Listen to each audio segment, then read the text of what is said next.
வெளிப்படுத்தல் 20ஆம் அதிகாரம் 6ஆம் வசனம். முதலாம்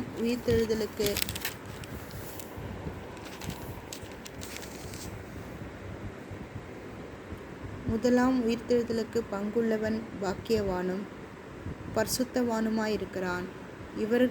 இவர்கள் மேல் இரண்டாம் மரணத்திற்கு அதிகாரமில்லை. இவர்கள் தேவனுக்கும் கிறிஸ்துவுக்கும் முன்பாக ஆசாரியராயிருந்து அவரோடே கூட 1000 வருஷம் அரசாள்வார்கள். அந்த 1000 வருஷம் முடியுமளவும் சாத்தான் தன்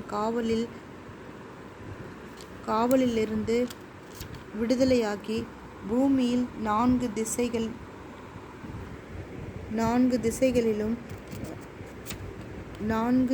திசைகளிலுள்ள ஜாதிகளாகிய கோகையும்